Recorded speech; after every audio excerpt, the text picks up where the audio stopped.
Good to see everyone in the house.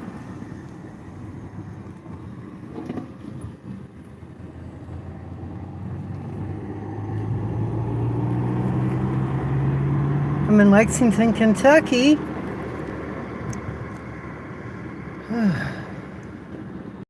Trying to avoid traffic.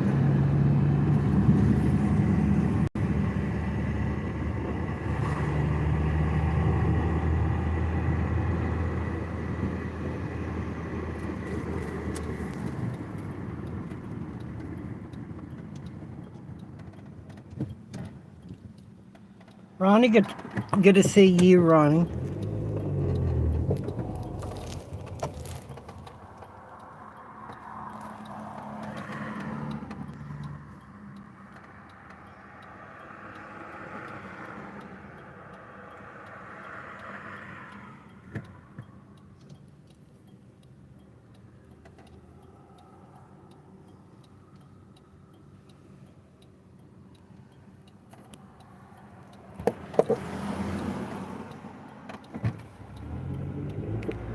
Oh, come on.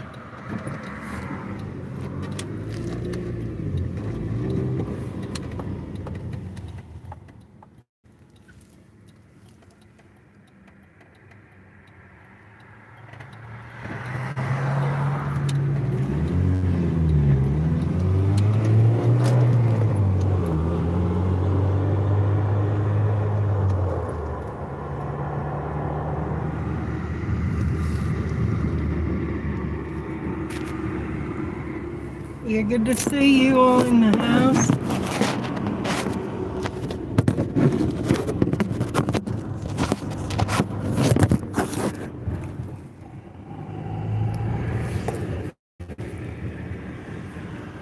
Trying to get you all set up here.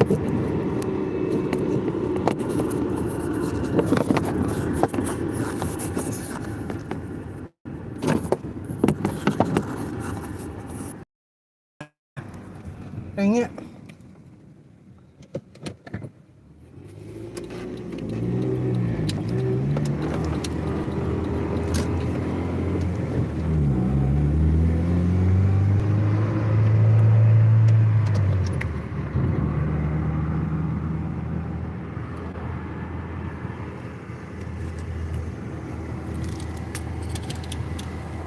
Looks like it's gonna rain tonight.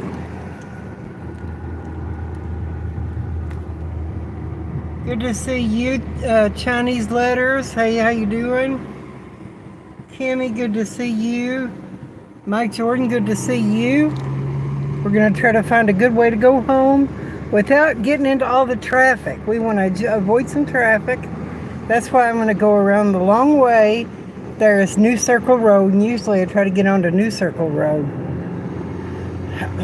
But the fact is, it's all busy at 5 o'clock. It's just like Los Angeles at 5 o'clock, you know? The city of Lexington, Kentucky is just like LA or something. It's crazy. You. One subscriber. I'll subscribe to you, Gavin Williams. Yeah. I think we're right at, but I go to Manowar, and there's a lot of stoplights on Manowar Boulevard, but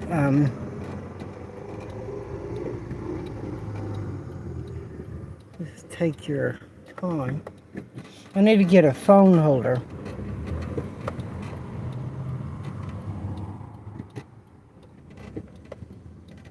There's some nice houses over here. Definitely not cheap because it's Kentucky, I'll tell you. Some of these houses are nice houses. I mean, the coach for the Kentucky Wildcats, send that to me, Gavin Williams. Send that to me on the email, jonicheryl74@gmail.com. That's my email for my YouTube channel. That's jonicheryl74@gmail.com. JONICHERYL@yahoo.com.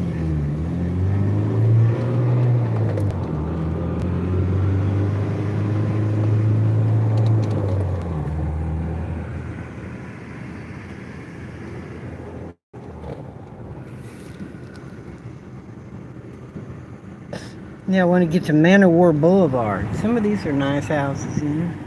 Nice houses, nice neighborhoods. I think this is Man of War. Now it's the long way around to Man of War. We got to get to Richmond. We're not going to even go to Richmond Road. It feels good, the cool weather when it's getting ready to rain.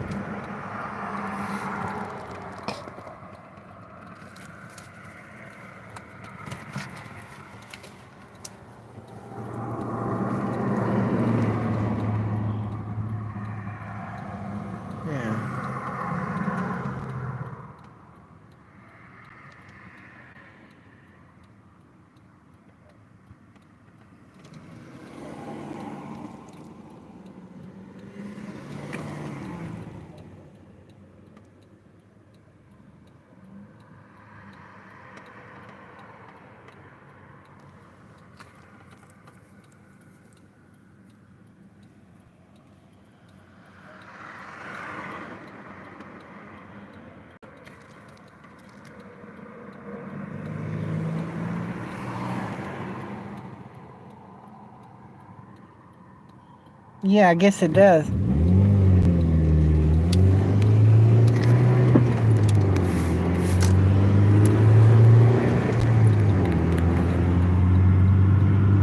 Yeah, it used to be farmland a long time ago.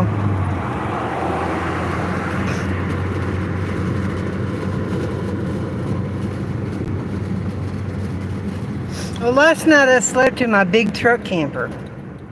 Yeah, I slept in my big truck camper last night. Ooh. The lights are on. Okay.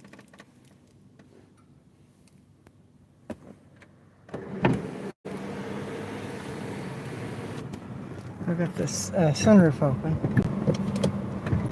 You know, it gives me a little light. I like that. Letty, good to see you. We're in Kentucky.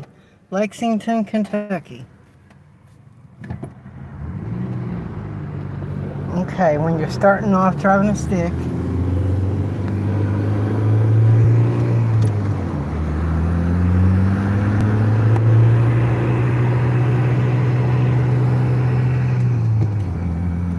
that.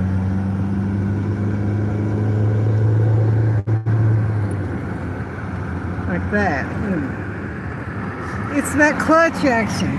It's about the action you give to the clutch, you know? Manipulating the clutch when you're sitting at a stoplight or whatever. You know?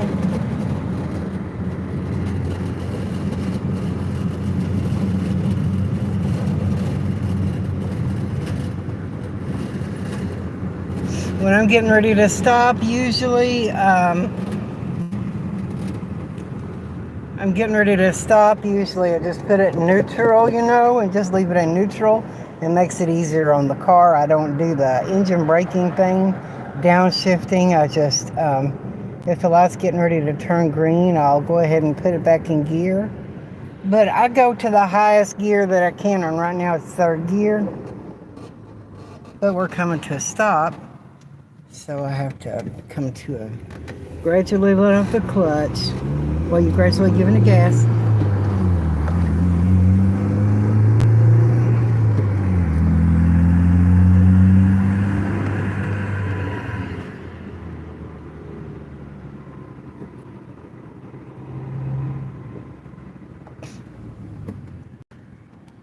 I'm less tired than yesterday.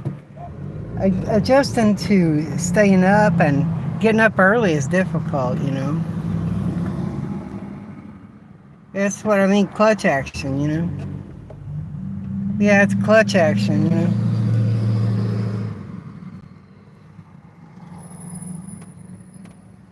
Yeah.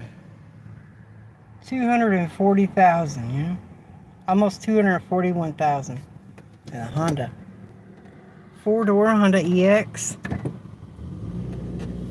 I've got the power stuff, power sunroof. I just got to, that's a new construction there. Google that.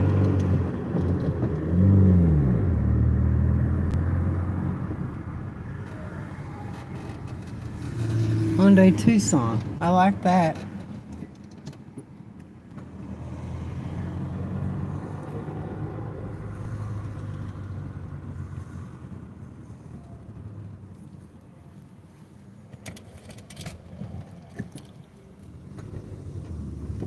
Yeah, driving a stick is about clutch, clutch action. Now I got it first, and I'm going to gradually let off of the clutch and let off the brake until I feel it shake a little bit, and I let off the clutch and let the car move on its own. And I barely tap the brake, and I don't even really hit the gas. The main thing you want to do is burn the clutch by going with the brake and the clutch the gas and the clutch at the same time. You don't want to go with the gas and clutch at the same time. That's not a good thing to do. It'll burn the clutch when you ride the brake and the clutch, the gas and the clutch at the same time. So that's not a good thing to do.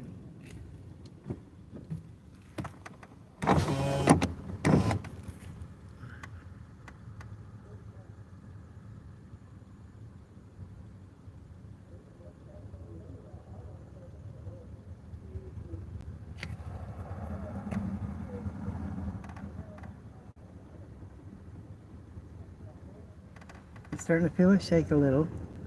And this is the way I'm doing this to avoid hitting the gas and brake at the same time. It's just a technique to be able to avoid wearing out your clutch and burning your clutch. That's all it really is. You just don't want to hit the gas and clutch at the same time anymore than you have to. Now, I may not be the best driver of a manual shift, you know.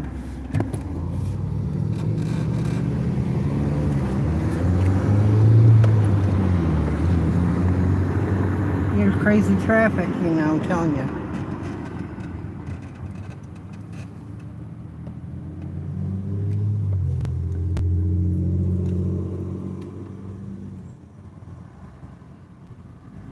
You know, I can have my arm on the armrest. You know.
So I encourage you guys to subscribe, hit that subscribe, say hello.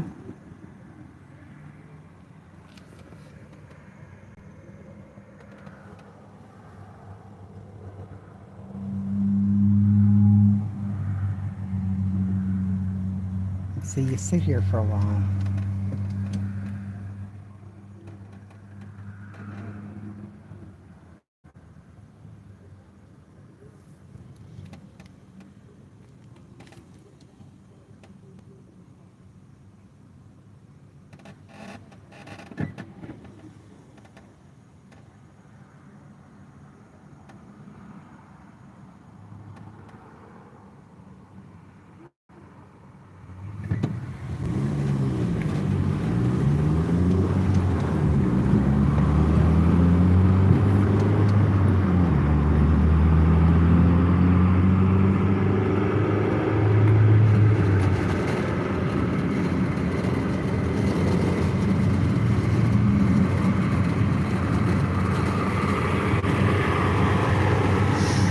So yeah, so I'm just coming home and stuff like that.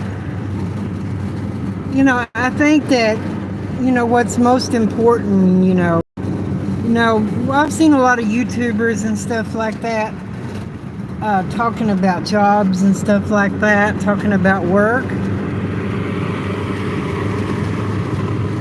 but you can say, you're worshiping your job or whatever, but I mean, by the time you live, as far as some nomad van life, by the time you drive around several times a day looking for a parking place, by the time you look for a parking place and drive around looking for a parking place, fight with the police over parking in parking lots, and you do all this stuff, and by the time, you do all that and you spend all this money on an RV, if you're doing it to avoid work, it's just about as hard as going to a job, It's just about as hard as going to a job. There's nothing wrong with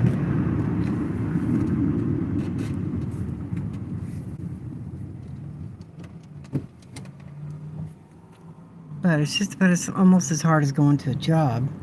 You might as well go to a job of some kind. You have to have money somehow, We all got to have money some way. We all got to have money and have money to live on in some way or something. Yeah. God. Hello, Moto. There's aggravators.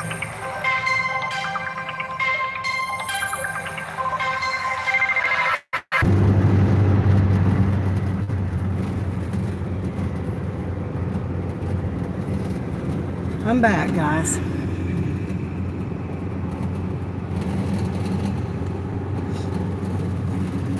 There's another road. Now this is a back road. I try to take all the shortcuts I can and avoid traffic and stuff like that.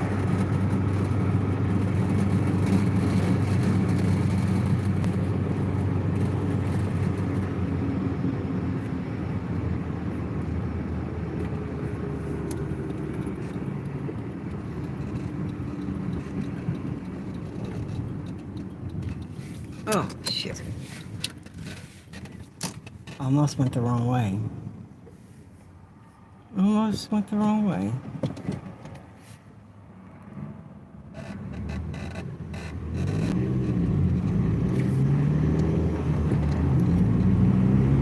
But yeah,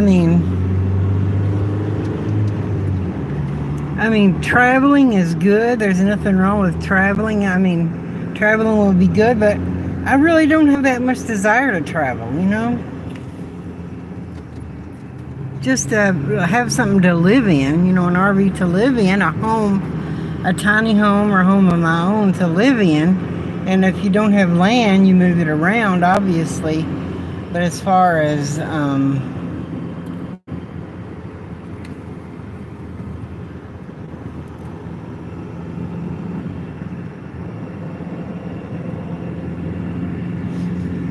yeah, I don't have that much desire to travel, honestly.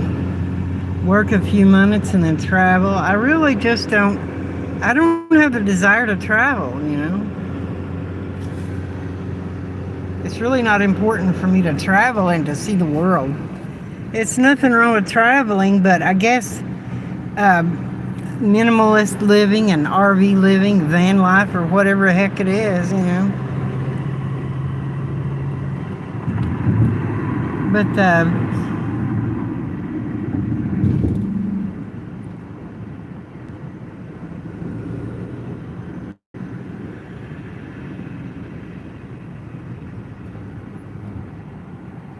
But yeah, I really don't care that much about it, honestly. About traveling, you can take a day trip, But going somewhere and sleeping, just for the idea of sleeping there.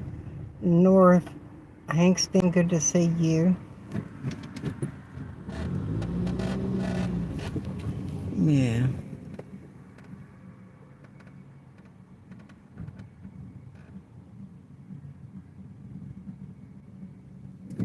But yeah, as far there's a restaurant called Roosters. I never heard of that.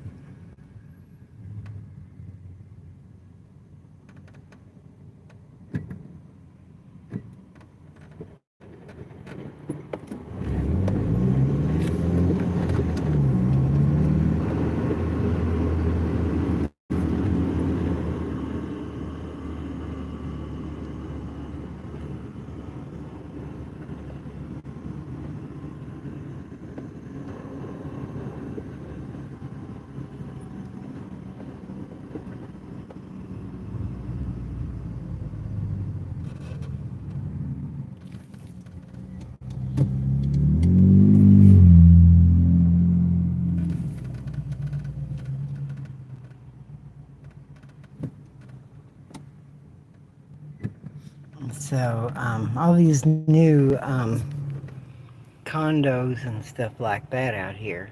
This is over by the Fayette Mall and stuff like that. There's a nice looking Ford van.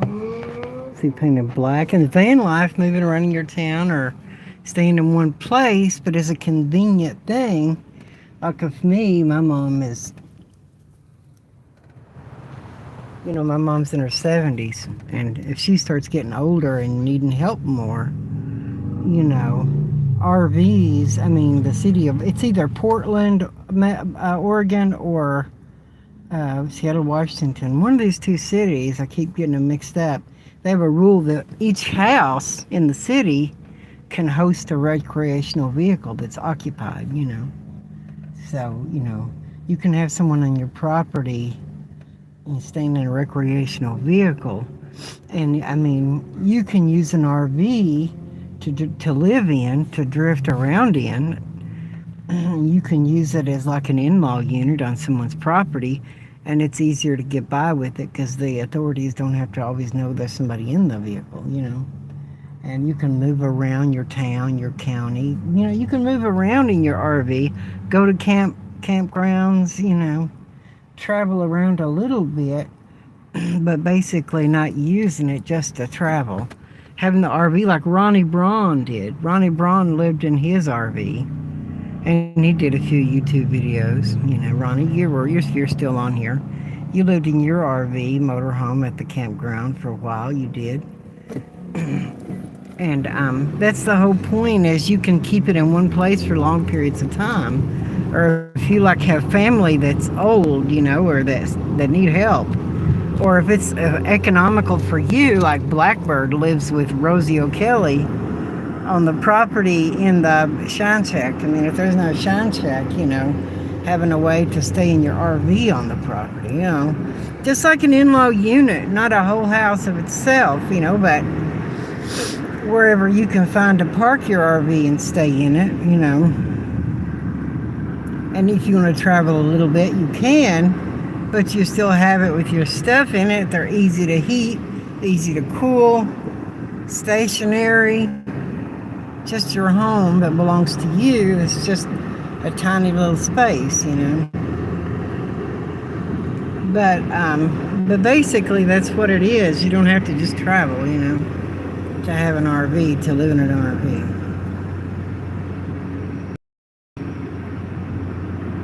So, I have my property. I own my property. I don't have to live down on the property. I can, go down to the property and stay a few days. And then I can come back to my mom's and stay for a while. That's basically it. I can stay with my mom's for a while, and I can go down to the property for a while and stay. Come back to my mom's. You don't have to commit to being in one place. You can take a truck camper off a truck. I like truck campers, number one, because you can use it for van life. You can boondock with an RV, a truck camper. You can boondock with a truck camper.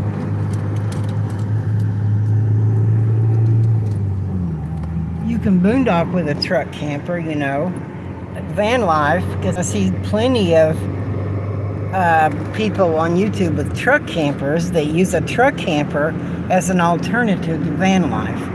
These truck campers are an alternative to van life. I would call it van life alternative vehicles, because it's not really a van, It's not really a van, but it really functions as an alternative to a van, It's an alternative to a van, So that's kind of what it amounts to. And you can take the camper off of the truck, or even leave it on the truck and park it somewhere on land or anywhere. And you can even take a truck camper and put skirting around a truck camper. You can make it just like a permanent. They have fifth wheels and travel trailers that are set up permanently, like a mobile home, with the skirting on it to live in an RV for a period of time. They have the skirting around it. You can use your truck camper and put skirting around it take it off the truck and put skirting around the truck camper, even around the cab over part, and make it just like a trailer, tiny house, like a base camp, You could even call it a base camp to stay. And my big truck camper's got an awning or big rollout, 10-foot rollout awning and everything, a Carefree of Colorado awning on it. So, that's what it's got on it. So it's got quite a bit on it, this big truck camper does. So these truck campers, I like them because they're kind of the best of both worlds, A truck camper may not be the best travel trailer because it's small. And it may not be the very best van life alternative vehicle because it is big.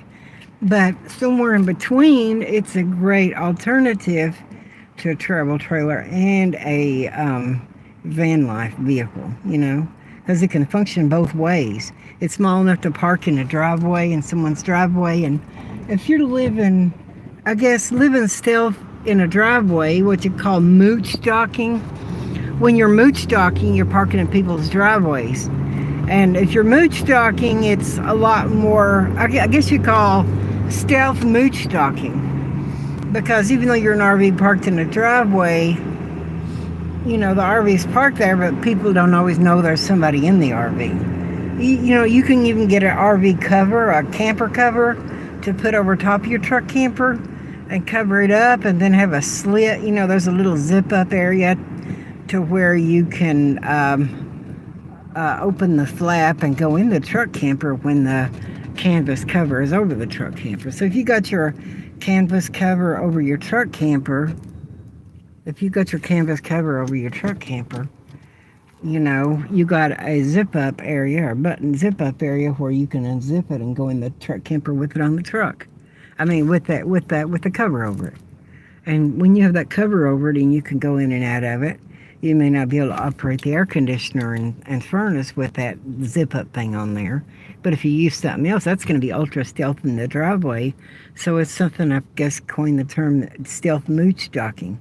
You have your RV parked in someone's driveway, but you block out the light from your windows so neighbors around can't see the lights on at night in your RV. And you kind of be quiet in there, and you're not letting people know that there's somebody actually staying in the RV. There's somebody staying in the RV's parked there, and it's not parked there blocked up and leveled in someone's driveway. It's just parked there like it's ready to drive away. Just like parked there like a vehicle parked there. Nobody really has to know that you're in the RV. You're just keeping a low profile when you're staying in the RV boondocking, That's the point if you wanted to do the mooch docking thing. And I like the truck camper because it can function like a travel trailer. But you can put it on the truck and do the van life thing with it. So it's kind of suits more than one purpose. And, if you have a motorhome, it's hard to have a motorhome worked on because not everybody works on a motorhome. You can't take it to, you can't just take it to the Meineke and have them put the motorhome up on the lift. With a truck camper, you can take it off the truck and put it on the lift at the Meineke, a pickup truck, It's very more versatile by you don't have to go to an RV a garage. They have these RV dealerships that work on RVs.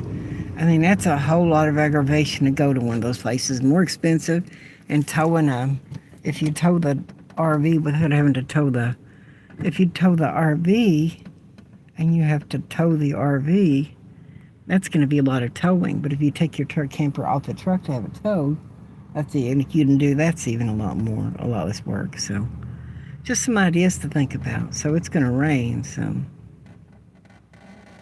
I slept in my big truck camper last night. So I have the big truck camper and the little truck camper now. I have a little truck camper, and it's a Coachman. Now, those of you who know about truck campers, the little truck camper, these truck campers are both Coachmen, but I found the little Coachman truck camper. It's called an 8.5-foot truck camper, and you can put it on a longer short bed, full-size truck. And it's kind of a small one, but it's I restored it and rebuilt it. And I kept it for a while, since 2019, and I've upgraded it so it's functional. You can do a lot more boondocking with it. So, I mean, a lot more unplugged RVing with it. So it's really functioned well. But it's also, it's kind of small. So, I looked around at the different Coachman truck campers of the same body style as mine, and I found one that was a bigger one, and it's called it's an 11 foot, so 11-foot truck camper with a jackknife sofa. And so I set out to find one, and I found one that was up in Massachusetts or New York or somewhere, New Jersey or something.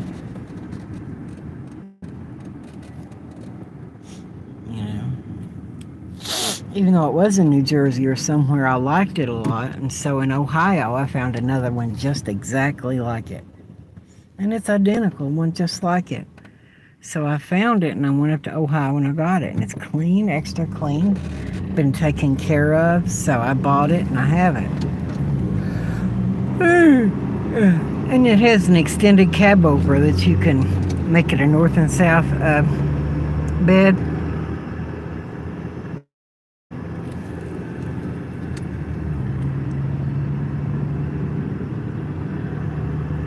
And so that's why I wanted the bigger truck camper, because with a truck camper, 3 feet of length is a big deal. I mean, you got 8.5 foot versus 11 foot. I mean, this truck camper is a big 11-foot camper. I mean, it'll go on my truck, but my truck has a good payload because it doesn't have 4-wheel drive. It doesn't have a diesel, you know. Basically, it's a higher payload because the truck is lighter weight.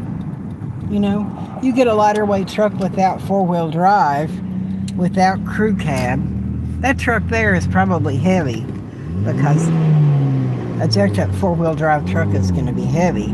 You know, the more weight you add to your pickup, the more weight you're taking away from your payload. You know, you get yourself a 2-wheel drive single cab work truck, that's going to be a heavy duty 8-lug 3/4 ton.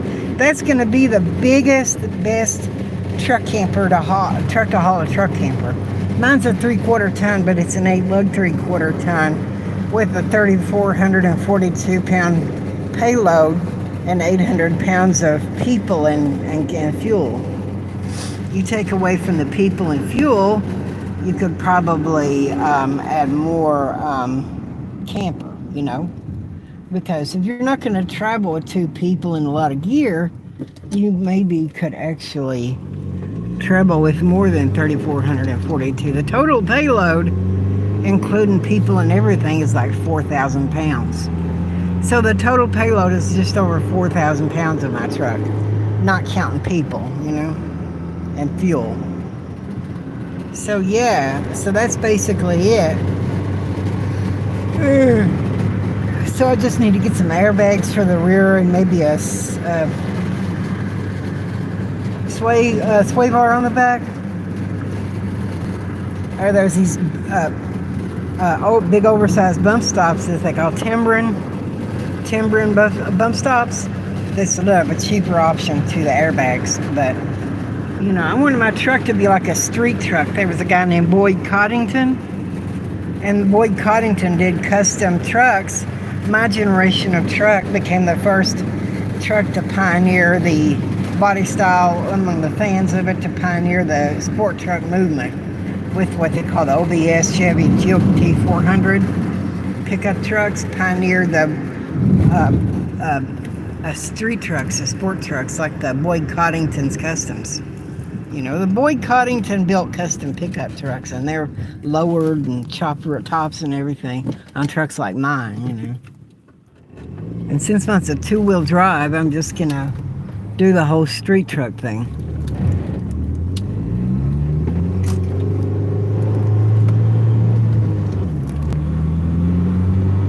Yeah, we're just gonna do the whole street truck thing. I've got the fiberglass running board ground effects and the Choo Choo Centurion show trucks, you know, the conversion trucks, like a conversion van. I want to do it that way, kind of like a conversion truck thing. So, you know, just gonna work and save a little money and do that. I don't want to lower it too low. I wanted to give it a custom sport truck look, but not lower it or anything or do any hydraulics. Just I want to give it maybe a little bit of a lowering. But I think that if I don't lower it, the fiberglass running boards and then some nice rims is gonna make it look good. And do a roll pan instead of a back bumper, and then get what the little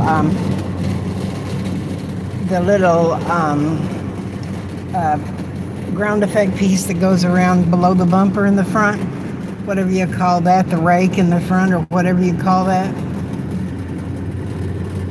and maybe even a cowl induction hood, a fiberglass cowl induction hood. So doing these things to my truck and painting it, it's a truck I don't intend to get rid of because trucks are expensive, and by the time I replace a lot of things on it, I'm not going to drive the truck a lot, I'm not going to travel all the time. So people are going to ask me when I'm going to get on the road. I'm going to do more content and stuff, but I'm not going to get on the road a lot. I don't have a desire to just live on the road. I can go to some local Kentucky events and find some stuff locally, but since I have a job, I don't want to, just get away from my job so I can't go to work, if you're traveling all the time in your vehicle and your vehicle's gonna, it's hard to find a job that you want to work at, It's hard to find a job you want to work at.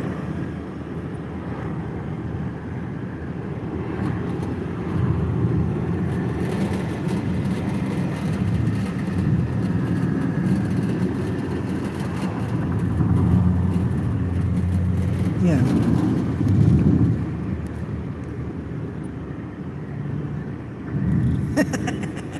Yeah.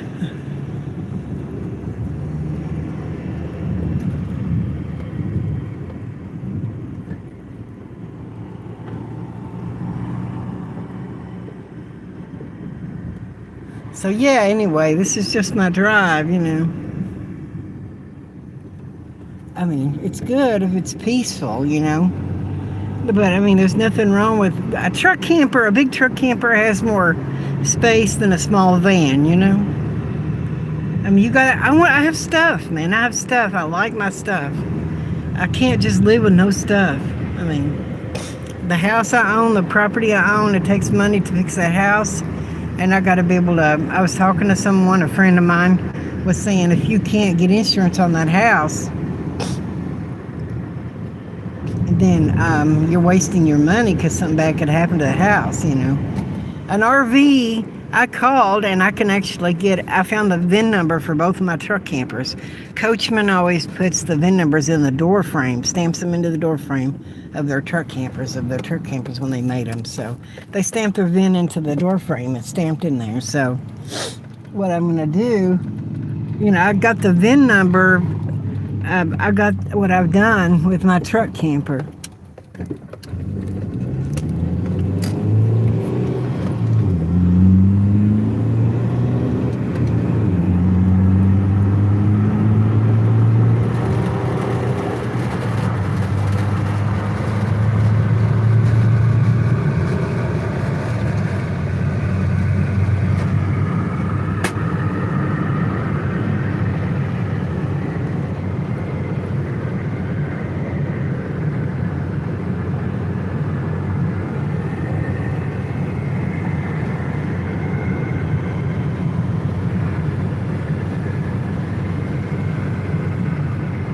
Alright, I guess I'll let you guys go.